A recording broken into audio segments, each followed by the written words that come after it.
बिस्मिल्लाहिर्रहमानिर्रहीम अस्सलामु अलैकुम and welcome to chemistry tricks with Ayesha Khan.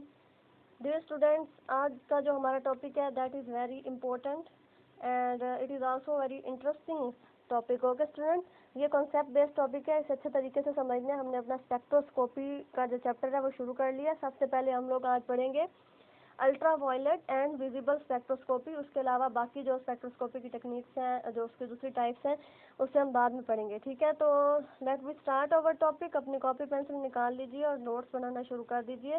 Time waste करना बंद कीजिए क्योंकि एग्जाम्स की प्रिपरेशन करनी है और हमारे पास टाइम बहुत कम है।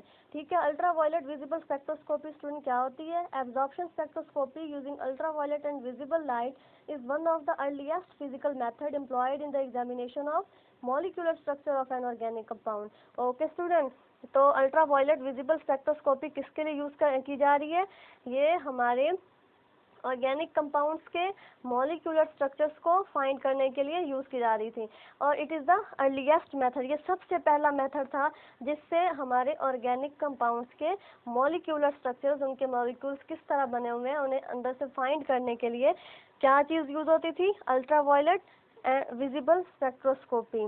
ओके स्टूडेंट, जो स्टूडेंट इंफॉर्मेशन हमें मिलती थी अल्ट्रा वायलेट विजिबल स्पेक्ट्रोस्कोपी से वो लिमिटेड होती थी। ओके, तो उसके रिजल्ट्स जो आते थे वो लिमिटेड रिजल्ट्स होते थे। उन्हें ठीक करने के लिए क्या किया गया कि अल्ट्रा वायलेट विजिबल के साथ कुछ और रेडिएशंस जो है, जैसे अल्ट्रा वायलेट की रेज और हमने विजिबल रेज की हमने स्पेक्ट्रोस्कोपी की और उससे हमारे रिजल्ट्स जो हैं वो लिमिटेड आ रहे थे। तो उन्हें करेक्ट अच्छे तरीके से मतलब सही फाइंड करने के लिए क्या किया गया कि उसे अल्ट्रा वायलेट विजिबल स्पेक्ट्रोस्कोपी को कॉन्जुगेट कर दिया गया अदर रेडिएशंस के साथ। ठीक है, the information provided by visible spectrum is limited, therefore UV visible spectrum is limited, therefore it is used in conjugation with other spectroscopic techniques। ठीक है, इसे दूसरी स्पेक्ट्रोस्कोपिक टेक्निक्स के साथ कॉन्जुगेट करके, इसे उनके साथ ज्वाइन करके तो फिर जो है अल्ट्रा वायलेट विजिबल स्पेक्ट्रोस्कोपी को ज़्यादा बेनिफिशियल बनाया गया। The visible and ultra violet region extend approximately from 200 to 800 nanometre. ठीक है स्टूडेंट, जो हमारी अल्ट्रा वायलेट विजिबल स्पेक्ट्रोस्कोपी की जो वेवलेंथ की रेंज होती है वो कहाँ तक एक्सटेंड करती है? 200 to 800 नैनोमीटर। ओके स्टूडेंट, जबकि हमारे अल्ट्रा वायलेट जो है वो 400 to 800 नैनोमीटर तक जाती है। उसके बाद जो हमारी यूवी रेज है, सॉरी विजिबल की हमारी जाती है 400 to 800 नैनोमीटर तक, जबकि अल्ट्रा वायलेट की 200 से 400 नैनोमीटर तक। ठीक है, तो visible and UV region extend approximately from 200 to 800 nanometer. जो बिलो 200 नैनोमीटर से अप टू 50 नैनोमीटर है, that is the vacuum ultra violet region and that is shown in the table. ठीक है, जो below 200 and up to 50 nanometer है, that is vacuum ultra violet region. तो आपको समझ आ गया कि हमारी जो यूवी रेज है उनकी जो वेवलेंथ है कहाँ तक एक्सटेंड करती है? 200 से 400 नैनोमीटर तक, जबकि हमारी विजिबल जो है उनकी 400 to 800 nanometre. Okay student, I hope आपको इसकी समझ आ गई होगी। स्टूडेंट, कुछ प्रिंसिपल्स हैं हमारे अल्ट्रा वायलेट विजिबल स्पेक्ट्रोस्कोपी के। अल्ट्रा वायलेट विजिबल स्पेक्ट्रोस्कोपी में क्या होता है स्टूडेंट? इसका पहला प्रिंसिपल ये है कि जब भी हम किसी भी कंपाउंड को, किसी भी ऑर्गेनिक कंपाउंड को या किसी भी एटम और मॉलिक्यूल को हम उसे क्या करवाते हैं? रेडिएशंस जो है उसके अंदर थ्रो करवाते हैं या फिर उसे इरेडिएट करते हैं अल्ट्रा वायलेट और विजिबल लाइट के साथ। तो क्या होता है, जो हमारा मॉलिक्यूल होता है वो जो उसके इलेक्ट्रॉन्स होते हैं वो ग्राउंड स्टेट से एक्साइटेड स्टेट की तरफ मूव करना शुरू हो जाते हैं। मैं आपको इसके सिंपल एग्जांपल देती हूँ स्टूडेंट। अगर आपके पास जस्ट आपने कंसीडर करना है, छोटी सी एग्जांपल है, समझना है, ठीक है। अगर आपके पास बहुत थोड़े से पैसे हैं, फॉर एग्जांपल 10-20 रुपए हैं आपके पास, तो आप किसी छोटे से ढाबे में जाके खाना खाओगे। लेकिन एकदम अगर आपका बाय चांस अगर आपका कोई दोस्त मिल जाता है, वो आपको आपकी हेल्प कर देता है, आपको बहुत सारा पैसा दे देता है, तो आपने उससे बहुत सारा पैसा अब्जॉर्ब किया।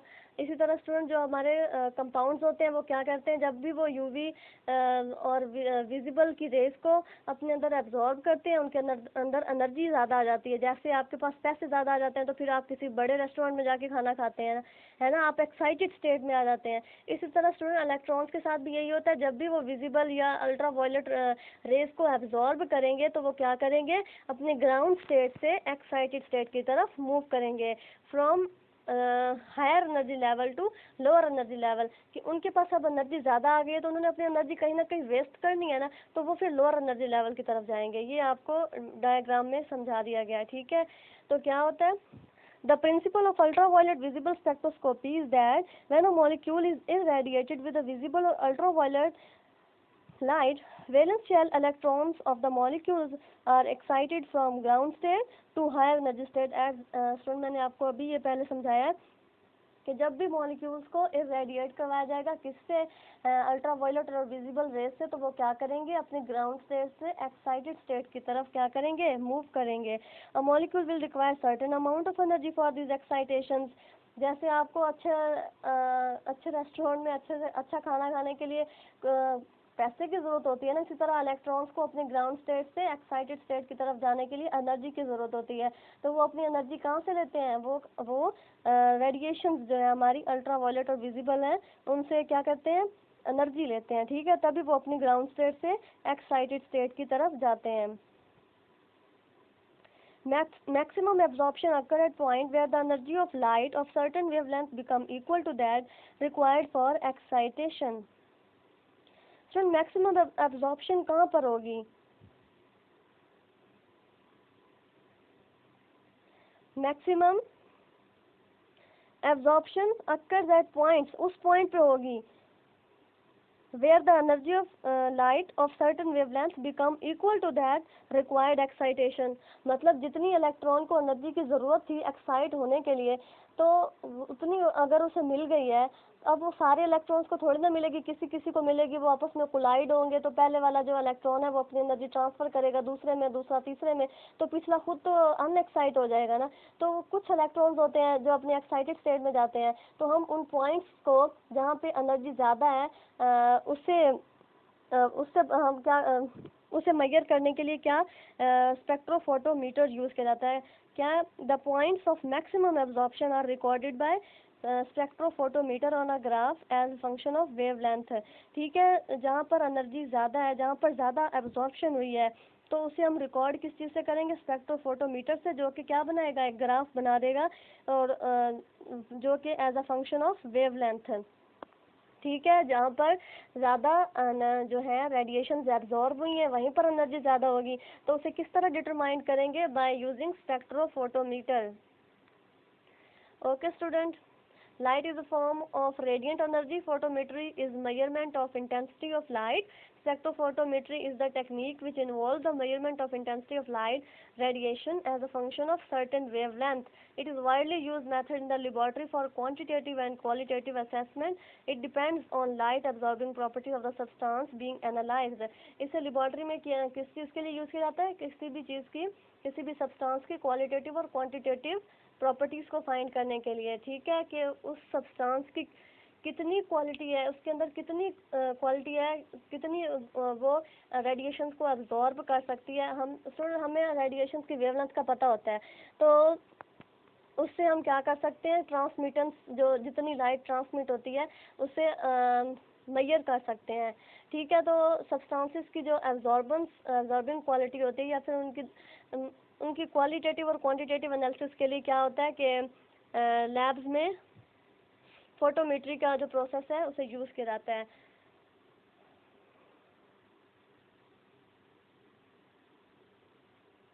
It depends on light absorbing properties of substance being analyse. किस पे डिपेंड करता है, लाइट एब्जॉर्बिंग प्रॉपर्टीज पे। जो चीज़ जितनी ज़्यादा लाइट एब्जॉर्ब करेगी उसके अंदर मतलब कि उसके अंदर उतनी ज़्यादा क्वालिटी है लाइट एब्जॉर्ब करने की। तो इस तरह से हम उनकी जो है करेक्टरिस्टिक्स, जो उनकी प्रॉपर्टीज़ हैं, एब्जॉर्बिंग प्रॉपर्टीज़ जो हैं वो फाइंड कर सकते हैं। ठीक है। Intensity of transmitted light student कैसे होती है? Substances tend to absorb and transmit light of certain wavelength giving them certain colours. जो सब्सटेंसेस अपने अंदर लाइट अब्जॉर्ब करती हैं वो क्या करती हैं, सर्टेन कलर देती हैं। ठीक है। मतलब अगर हम किसी सब्सटेंस ने अल्ट्रा वायलेट लाइट को अब्जॉर्ब किया है या विजिबल लाइट को अब्जॉर्ब किया, तो वो जिस सब्सटेंस ने उन रेडिएशंस को अब्जॉर्ब किया है वो उन्हें कोई ना कोई कलर ज़रूर देंगी, जैसे रेड या ब्लैक, इस तरह का कोई कलर आएगा। ठीक है। The intensity of transmitted light is measured spectrophotometrically. ठीक है।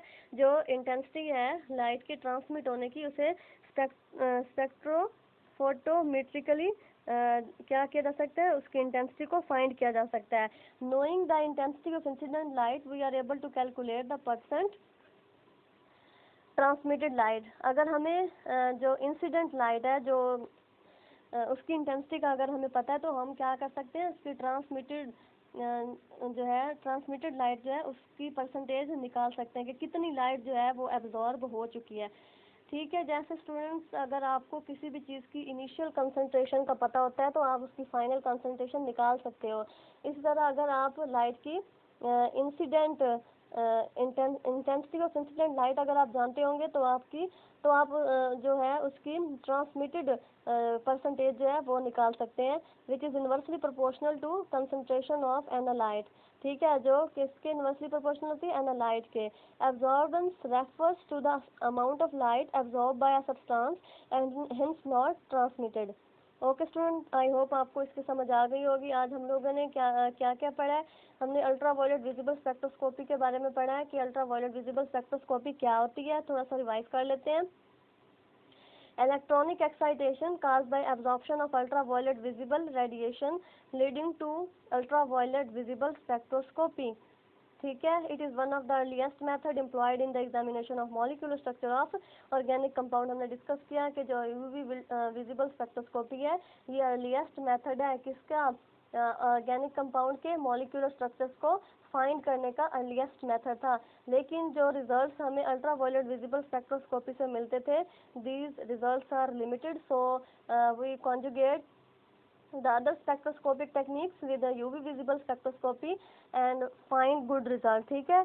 जो हमें रिजल्ट्स मिल रहे थे just ultra violet visible spectroscopy को अप्लाइड करके वो लिमिटेड थे, तो हमने उसे और बेनिफिशियल बनाने के लिए क्या किया, उसे कॉन्जुगेट कर दिया विद अदर स्पेक्ट्रोस्कोपिक टेक्निक से। ठीक है। उसके बाद मैंने आपको अल्ट्रा वायलेट विजिबल स्पेक्ट्रोस्कोपी की वेवलेंथ की रेंज बताई, दैट इज़ 200 टू 800 नैनोमीटर। फिर मैंने आपको सेपरेट बताया कि हमारी जो अल्ट्रा वायलेट रेडिएशंस होती हैं उनकी वेवलेंथ कहाँ तक रेंज करती है, 200 टू 400 नैनोमीटर, जबकि हमारी विजिबल रेडिएशंस जो होती हैं उनकी वेवलेंथ एक्सटेंड करती है 400 टू 800 नैनोमीटर।